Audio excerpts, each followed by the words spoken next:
Greetings and salutations, everyone, and how about a Friday bonus upload? Before we jump into it, a couple links. As you know, I rely on Patreon, PayPal, and the merch to help the channel to continue to grow and go. Links to Patreon and PayPal are in the description below. The merch is displayed directly under the video. Also, Dogman, Frightening Encounters Volume 1 through 3, the audiobook versions. They all were written and researched by Tom Lyons, narrated and produced by me, Jeff Nadolny. Those audiobooks are available on Audible, Amazon, and iTunes, links to which are also in the description as well. Finally, last but definitely not least, if you'd really like to help support this channel to continue to grow and go, simply subscribe. It does not cost you a cent. Click that like button. It takes half a second. If you don't want to miss out on any of the informative uploads I put out daily, click that bell icon and please leave a comment. Why? Well, because all of these things, they really do help this channel to continue to grow and go. And folks, they definitely matter. Now, everyone, I have taken far too much of your time. Let's jump into today's bonus, shall we? Today's first encounter. Lorraine is a woman of Navajo heritage who once lived in the town of Lovington, New Mexico. As a child, in this instance, at the age of 8 years old, Lorraine and her friends would play on the school grounds near her home. There was also a small grocery store with a large porch where the children would spend a lot of their time. Her mom had credit there, so Lorraine was allowed to purchase candy. This grocery store also had butchered meat. During a summer day in the early 80s, someone or something vandalized this grocery store while the owners were on vacation. The front door had been torn through, and there was a large hole in the floor of the front porch. The majority of the butchered meat had been stolen. When the owners returned, they started to blame the local residents for the theft and vandalism. This was very much out of character for the people in this small town. Everyone depended on this grocery store beside. It was a friendly, tight-knit community, and crime was very rare. There were no charges brought up against anyone. The grocery store soon closed its business in Lovington and moved to another town. The grocery store building was left as is and abandoned. One early morning, a few months later, Lorraine and her younger sister were home alone after their parents rushed Lorraine's older sister to the hospital several miles away. Lorraine's sister had a ruptured appendix the night before and needed immediate treatment. Lorraine was sleeping on the couch in the living room while her younger sister was fast asleep on the floor. Lorraine was awoken by a loud creaking sound outside the front door. She raised up from the couch and thought she had saw a large hairy head and shoulders in the window. Alarmed, Lorraine immediately pulled the covers over her head while hoping this thing would just go away. She continued hearing noises on the porch, and once again she noticed the same large, hairy head and shoulders standing in the window. It would duck down below the window, then slowly raise up. By this time, Lorraine had become curious and thought it was her cousins, maybe playing a prank on her. Her little sister still asleep on the floor. Lorraine got off the couch and walked toward the window to peek out. She was amazed to see a huge, hairy man swiftly striding towards side of the house in the direction of the school. Lorraine runs to the door, steps out barefoot, and begins running after this large creature. She was sure that someone was trying to scare her, and she was somewhat fearless when she was younger. She was going to find out what was going on. Lorraine ran past the school and made her way to the abandoned grocery store. She heard noises coming from inside the building. She stepped upon the porch and immediately felt a sharp stabbing pain in her right foot. She quickly sat down on the porch and saw that she had stepped on a large splinter. She was in terrible pain and tried to remove this splinter while tears were floating down her cheeks. Then, without warning, a large, hairy hand reached from behind her and pointed at her injury. Lorraine commented that the fingernails were black and that the hand was the size of a catcher's mitt with thick fingers. She said that she wasn't afraid of this hairy man, but did not like the way it smelled. She looked up and saw the face of an ape-like man with long, darkish red hair falling over its face. The skin was like that of a tanned Caucasian man, but more rugged looking. The eyes were round and honey-colored. She reached up and pulled on the hair, wanting to see if it was a costume. She yanked it hard enough that the hairy man grimaced in a way that indicated he didn't like it. But she also noticed compassion as well. This hairy man then picked Lorraine up into his arms and cradled her like a baby. He arose to his feet and quickly walked in the direction of her house, occasionally stopping near a pine tree in order to see if anyone was watching. Lorraine was afraid that the hairy man was going to kidnap her, but was relieved when they reached her house. He gently lowered her to her porch and watched as she tried to remove the splinter from her foot. This hairy man/creature then turned quickly, as if he had heard someone approaching. He ran off toward the large grove of pine trees and was gone. In a minute or two, the local police car was making its way down the street. Lorraine said you could always tell it was the police because they had a patrol car that made a loud squeaking noise. The hairy man must have heard it from a distance and ran off. Lorraine now believes that this hairy man was responsible for the break-in at the grocery store. She estimates that the hairy man was at least 8 feet in height and covered in thick, long, reddish hair that seemed to slightly change in hue when it moved. Lorraine said she had never seen the hairy man again after this incident, but she did see a smaller hairy biped a few years ago while driving home at night. Her account is not very widely known, and she only told her daughter up until now. So today's first video evidence is going to be what appears to be a guy standing in his neighborhood. He must have saw something, probably has his kid with him, and tells his kid to get back in the house as he goes chasing after whatever he has spotted, only to realize that it was not what he expected it to be. Check it out.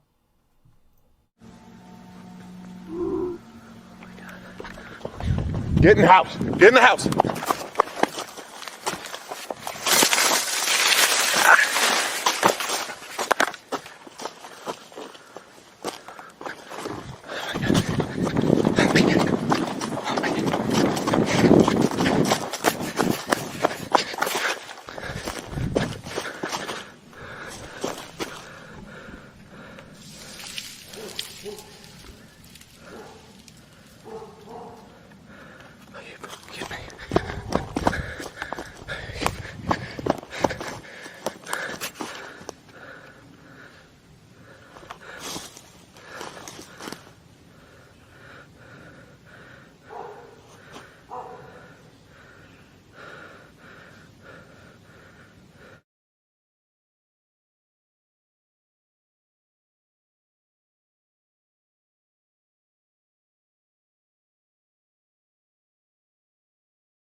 So there is the video clip.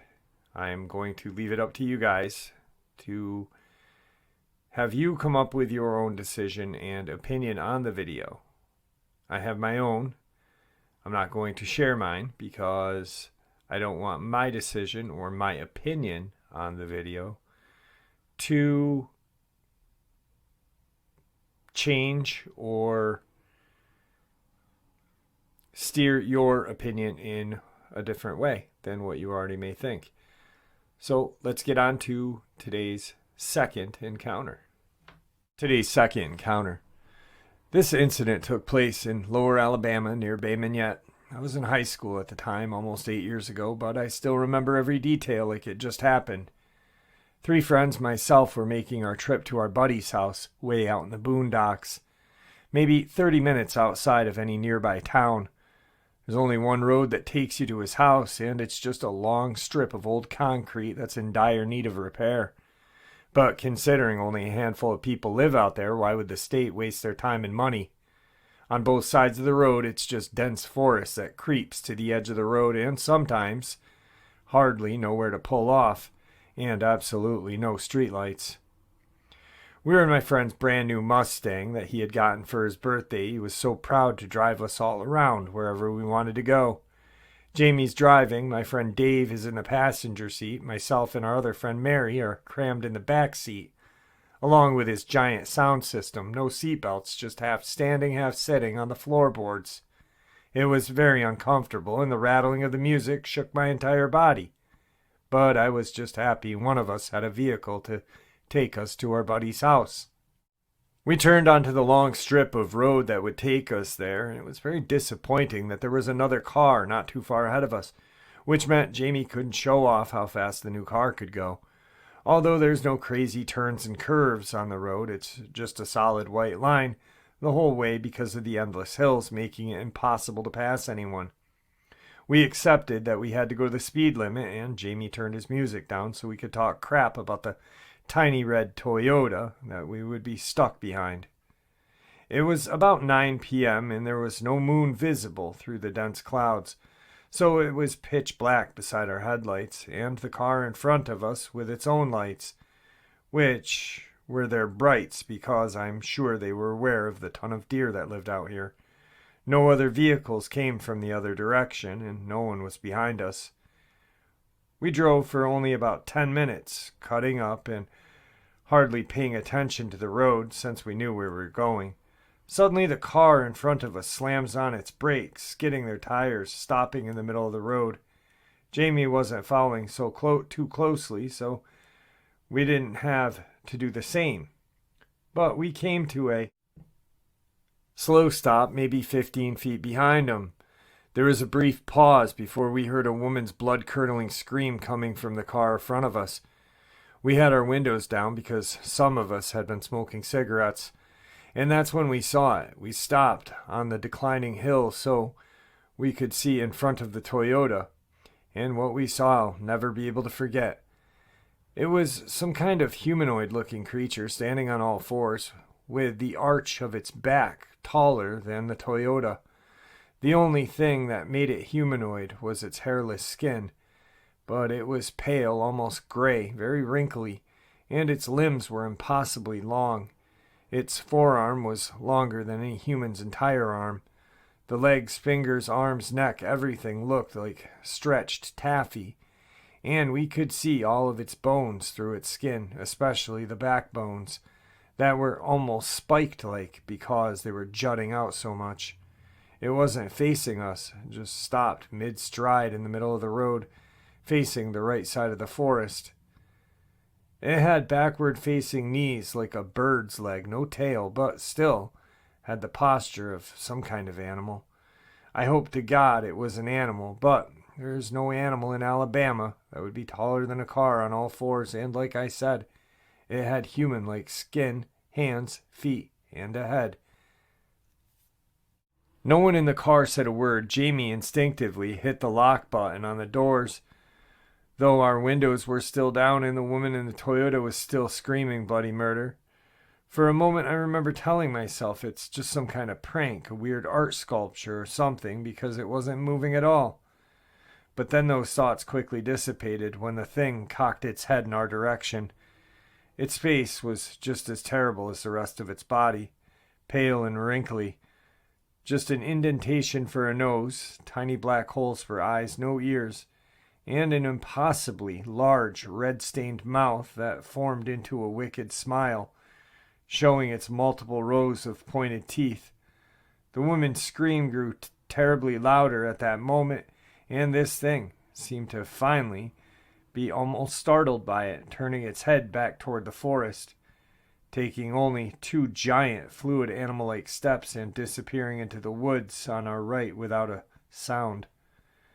As soon as it was out of sight, Jamie slowly crept the Mustang forward around the still-stopped Toyota, and we saw a man and woman frantically arguing and crying in the front seat. When we got in front of them, the man puts the Toyota in reverse and goes a bit off-road to turn around and floors it in the direction that we had just come from. Apparently, where they were heading wasn't important enough. I almost thought we should do the same, but I couldn't get myself to make a sound, let alone a word or sentence. Jamie went only about 5 miles over the speed limit as the windows were rolled up and no one was saying a word for the rest of the 20-mile drive. When we finally got to our friend's house, he was waiting outside for us, waving as we pulled in his little dirt driveway. All 4 of us scrambled out, pushing past him to get inside. I remember him saying, like, "Whoa, looks like you guys saw a ghost or something." Dave turns to him and, in the most serious face, says, "Or something, yeah." We got inside, and part of me was still thinking it was some sort of hallucination, even though we hadn't drank or smoked that day at all. So, being the artsy of the group, I asked our friend for some paper and pencils. Without question, he retrieved them, and while sitting on his living room floor, I suggested that we all should try and draw exactly what we saw before we try to discuss anything. Sure enough, each of us drew the exact same creature and showed it to our friend before explaining the story. He was horrified and took the drawings out to his small fire pit and lit them. None of us protested because we never wanted to visualize that thing again. He asked us things like, were we drugged or were we pulling a fast one on him? But considering there were 2 other people that saw the same thing, and most of us were to the point of tears, he knew we weren't lying. He let us back inside, locked the doors and windows, and put a movie on to distract us, but we kept bringing it up, trying to make sense of what it was. I could hardly sleep. Jamie took us home the next day, and we saw the Toyota's black skid marks in the road where it had happened, confirming that it was not an elaborate shared dream. Before we dropped off Mary, she told us that she didn't want to hang out anymore with any of us, simply because being around us would remind her of it. We sort of just nodded, and I honestly hadn't spoken to her since. I rarely speak to the other 2 friends anymore, for other reasons, but a few times I'd tried to bring it up to them, and they refused to talk about it. I know they know what happened. It's just too painful for anyone to discuss, which is understandable. I hate talking about it to this day. And I've only told my 2 closest friends, and my now boyfriend, who is very opposed to any supernatural things. So you can understand why I didn't get any relief by talking to him about it. I never really believed in those sort of things either before that incident, but it's definitely changed my perspective. The second shocking video evidence is going to include a small clip that I had shared once before, but now I have the rest of the video clips that I want to share with you guys, and it is something quite terrifying, actually. Judging from how everyone is acting and how the dog in the field was acting, I can see where it would be horrifying. So here is that video clip. Enjoy.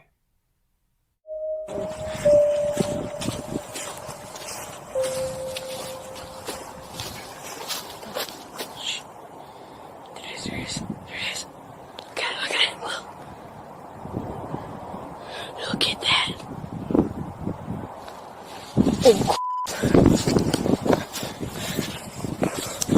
Oh, dude.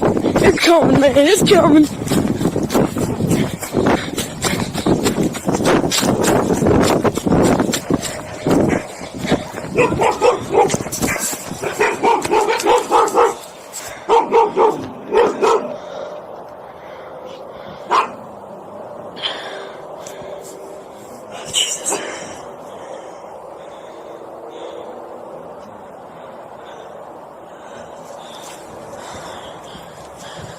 we're just out here on trampoline.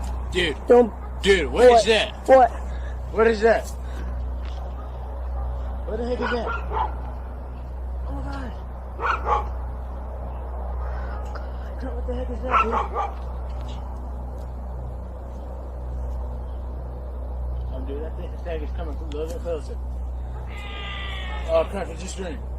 It just screamed. Oh crap. Dude, it's coming! It's coming! Let's run! Run! Run! It's coming! Oh God, Jesus!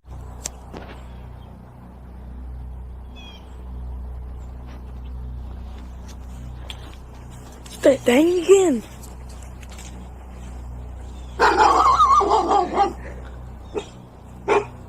It's a thing again, look.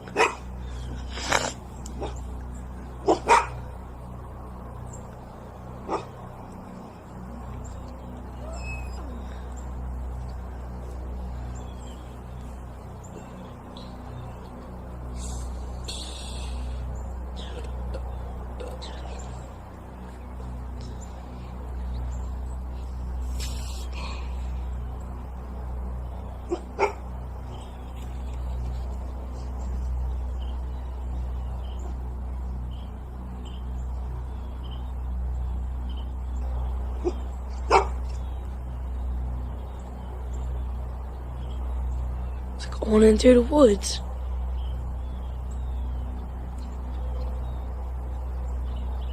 I've seen that video footage a while ago when I said that when I shared a short video clip of it. I wanted to kind of compile all of the video evidence and have it in one kind of shot for you guys. It is very shocking. It is very creepy. And how everyone acts in the videos, including the dog, is kind of what sets it off from others. But, you know, I'm not there to really see it. All I'm looking at is through a screen. So I really don't know what it is. And hopefully I never see anything like it. But let's get on to our third and final experience. This is a rather short encounter because I was riding in a car and basically saw it and rode past it. I've been past this site hundreds of times before and since then, but I've never gotten out to walk around this area. Maybe I should. This experience changed my life. When I read encounters from others, I never discount them. Why? Because I know what I saw, and who am I to question someone else's experience? Sure, there are a lot of made-up stories and creepypastas out there, but I strive to find credible-sounding accounts. It was evening, and my family and I were coming home from Chesapeake Beach, Maryland, from having dinner with my brother, mom, and dad. I was 16 at the time, and I was in the back right passenger seat, chilling with my brother, riding along. I'm just looking out the window, and there's this little road that merges onto the main road from the left. So we merged to pick up a little speed. We're going maybe 25 to 30 miles an hour, and you have to cross this little bridge, and it's really bumpy, so we slowed even more, maybe 20 miles an hour. Once we did that, I looked up ahead, and about 75 yards ahead, I saw something standing at the wood edge, just off to the right a little. But it was exactly at the edge of the woods. It had both arms on a tree just standing there, meaning its right arm was on the tree about shoulder height and its left arm was on the tree about shoulder height. So its arms were basically spread out with its hands on the trees.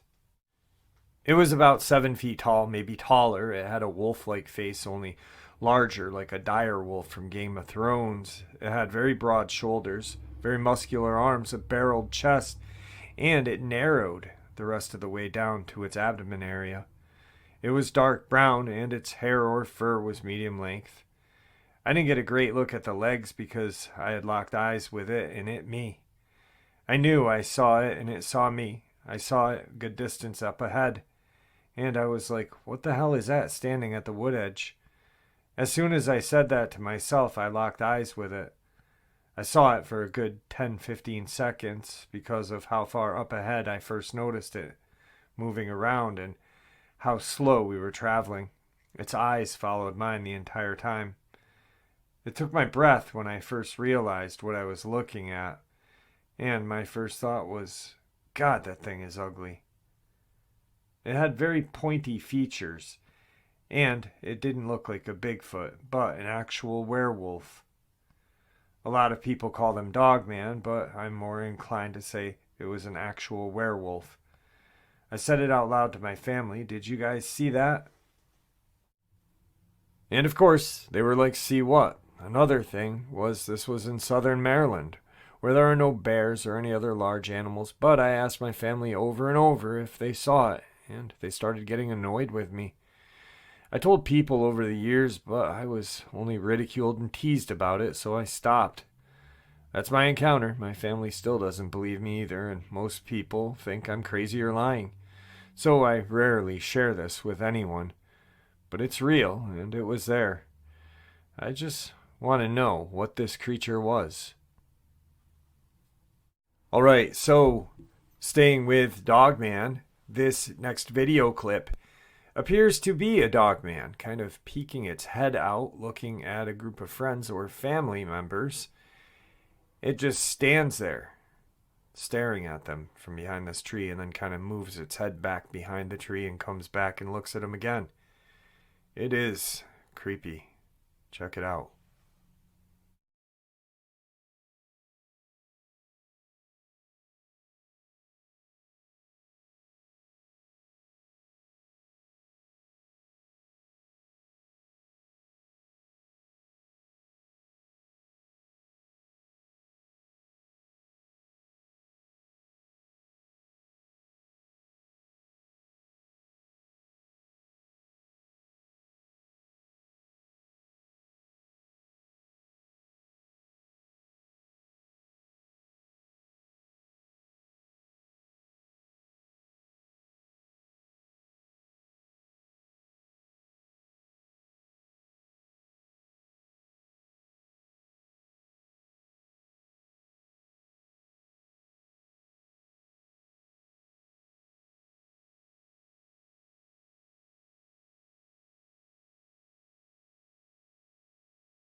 Alright guys, so that is today's final video clip of the upload. And to me, it does resemble a Dogman. I'm not sure what you guys feel, and I really hope that you guys can formulate your own opinions and decisions on it, because that's what really makes cryptozoology so much fun, is taking evidence and creating your own kind of opinion on all this evidence that we've uncovered. All right, folks, that was today's bonus. I hope you all enjoyed it as much as I enjoyed sharing it with you. I'd really like to thank you all for supporting this channel. You guys are the base of this platform. You are what keeps it special, strong, and going. So thank you. With that, stay safe, happy, healthy, and ever vigilant. God bless you all.